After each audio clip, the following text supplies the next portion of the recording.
WrestleMania 39 was originally planned out by Vince McMahon several months ago, with several key matches planned to be seriously big draw matches and the main events set.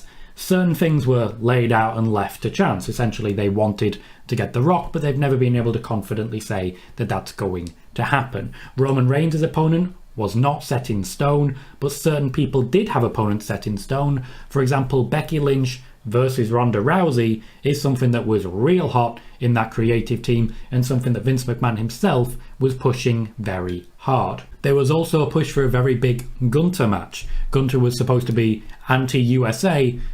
It was likely that Bobby Lashley would be his opponent as Mr. Pro USA. Nothing particularly unheard of or new or fresh for Vince McMahon there. What I will say is that over the course of the last few months, in his time working as a chief content officer, Triple H is starting now to reach the WrestleMania card. He feels confident with the divisions that he's built and confident with the overall strategy that they're paying forwards, meaning that now he's starting to look at WrestleMania and think to himself, maybe this layout isn't exactly what I'm looking for. What this means is there are several changes planned for the upcoming WrestleMania card. This does include the matches for Becky Lynch and for Ronda Rousey.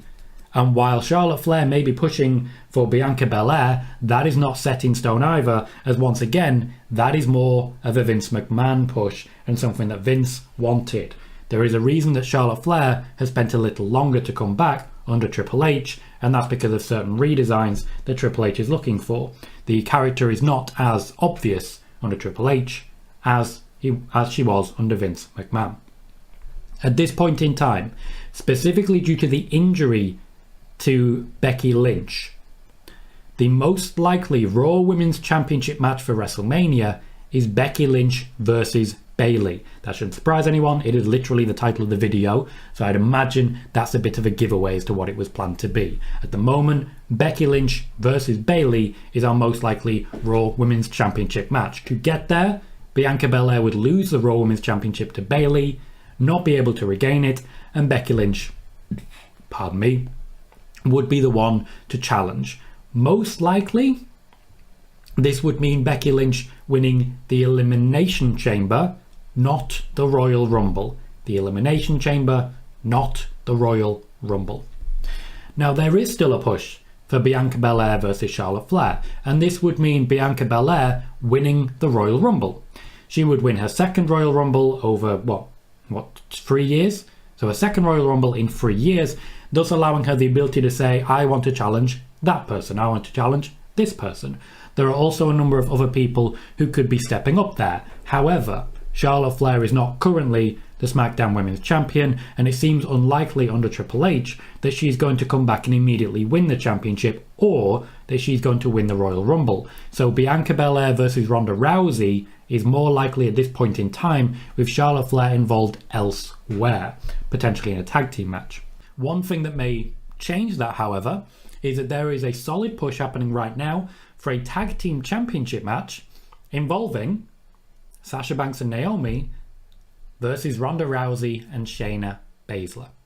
The belief being that this could be the biggest tag team championship match that they could manage, and a way to get everyone on the card in a big way in an area that they want to see more focus. So while Bianca Belair versus Ronda Rousey is a favourite of some in creative, others who are currently essentially fantasy booking because they haven't been booking for Sasha Banks or Naomi for a while, would prefer to see a tag team affair with Ronda Rousey and Shayna Baszler involved in that. What's next for Ronda has not yet been decided. One thing I'm confident of is that she will not have a prolonged SmackDown Women's Championship reign. No prolonged reign for that. As regards Roman Reigns, and I've mentioned this, and this could be both main events, my suspicion is that Roman Reigns versus Cody Rhodes will be the main event of this year's WrestleMania. Note that I didn't say night one of the 2 nights. The actual main event, Roman Reigns versus Cody Rhodes. Cody Rhodes returning and winning the Royal Rumble, as I mentioned pretty much right after Hell in a Cell. In fact, I think I mentioned it at Hell in a Cell during the watch party there. This is the most likely scenario at this point in time. However, there is another challenger to the throne. As PW Insider have reported earlier today, the number one babyface on SmackDown right now is Bray Wyatt. And Bray Wyatt is looking to hurt people. If you're the number one babyface, it's not likely to be long before you take on the number one heel. The number one heel is Roman Reigns. So while Fight Night, Sheamus particularly, are involved now, the most likely scenario when it comes to Fight Night versus a Bloodline is Sheamus, Rich Holland and Butch against Solo Sikoa, Jey Uso and Jimmy Uso, with Sami Zayn on the outside and Roman Reigns not actually involved in any way. Then moving into War Games, things suddenly start to look a little more crazy. Those are some of the changes we're looking at for this year's WrestleMania. There will be more as it develops. As usual, hit subscribe. But I think the most likely scenario is that Roman Reigns leaves WrestleMania with no titles, Bray Wyatt being the Universal Champion, and Cody Rhodes being the WWE Champion.